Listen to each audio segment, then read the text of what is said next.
After successfully completing this lesson, you'll be familiar with head-to-flow curves, power-to-flow curves, net positive suction head, cavitation, and how to prevent it. The lesson will end with a test, and your score will be recorded. The performance of a pump is shown by its characteristic curve, where the flow capacity is plotted against the delivery pressure, or developed head. Head is measured in meters.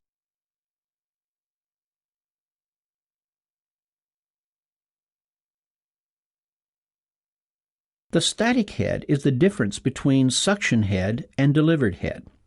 As the suction head changes, the static head changes. When the pump is operating, the liquid will be moving within the pipework, and so a loss due to friction will occur. It's time for a quick quiz. Drag the missing words to their correct place. If you're not sure, go to the previous screen to refresh your memory.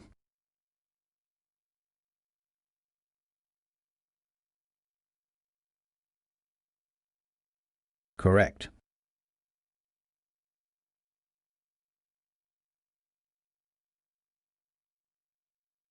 For a positive displacement pump running at constant speed, the flow is constant, and so the head-to-flow curve should be like the red line.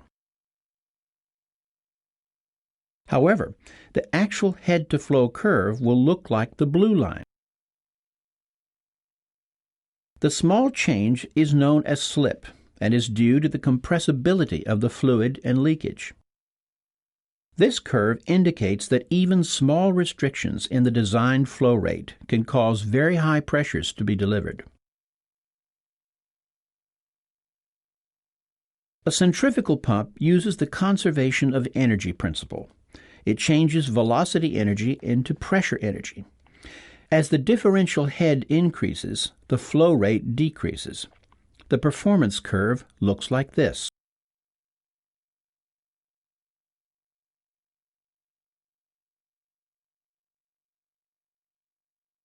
A centrifugal pump incurs head losses due to friction.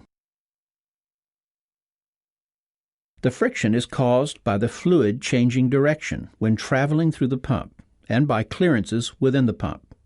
These losses vary with both head and flow. Subtracting the losses from the ideal gives the actual performance curve for the pump.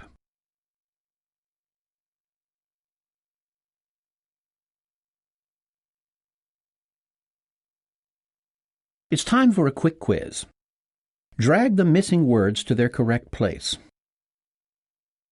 If you're not sure, go to the previous screen to refresh your memory.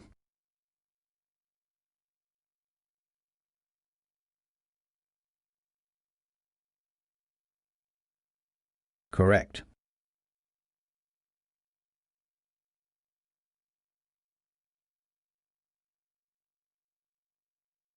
This graph shows the developed pressure of a positive displacement pump is dependent upon the power of the motor driving the pump, as supplied power equals useful power plus losses. Losses in a positive displacement pump are mainly mechanical, with the exception of a small loss due to leakage. For a centrifugal pump, as previously mentioned, losses vary with pump flow and developed head. This means that the useful power varies. A more useful curve is obtained from plotting efficiency to flow. Efficiency equals useful power divided by supplied power. The system should be designed to give the normal operating flow rate at the point of maximum efficiency.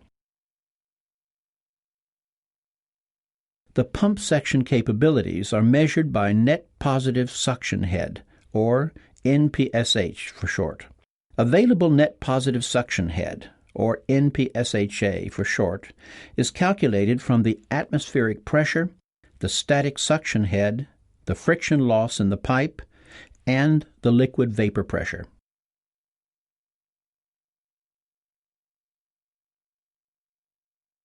Net positive suction head is the atmospheric pressure plus or minus the static suction head minus the friction loss in the pipe minus the liquid vapor pressure.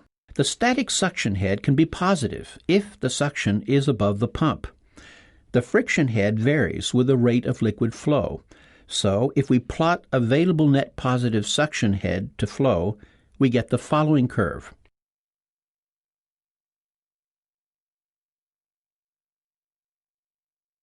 For a given rate of flow, a pump will have a net positive suction head requirement, or NPSHR for short, which is determined by the manufacturer.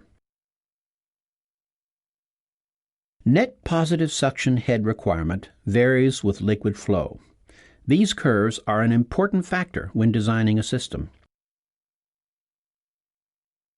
If the pump operates to the right of point A, then the required suction head is greater than the available suction head. This means that vapor bubbles will occur in the suction pipe. As the vapor bubbles move through the pump, the pressure will increase and the bubbles will collapse. This process is called cavitation and can cause severe damage to the pump.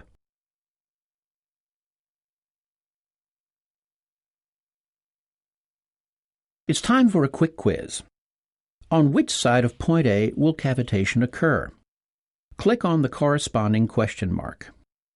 If you're not sure, go to the previous screen to refresh your memory. Correct. Operation to the right of point A means that vapor bubbles will form, and cavitation will be a problem. Finally, when considering reciprocating pumps, a further adjustment of net positive suction head is required due to the inertia of the suction pulses.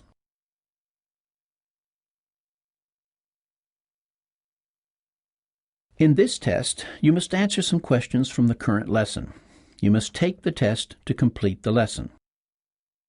Please read the general rules for tests if you're not familiar with taking tests on the computer. Click the Next button if you're ready to take the test. Click the Previous button if you want to repeat any part of the lesson before taking the test. Click the Menu button if you want to repeat the lesson from its beginning.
Congratulations! You have completed the lesson test. Don't forget, you can retake the test and record a new score if you want to improve your score. Just press the New button to start a new session the next time you take the course.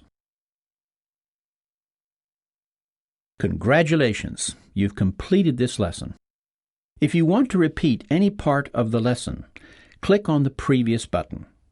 To repeat the lesson from its beginning, or to start a new lesson, use the Menu button and start the lesson from the menu. If you'd like to quit the course, use the Exit button.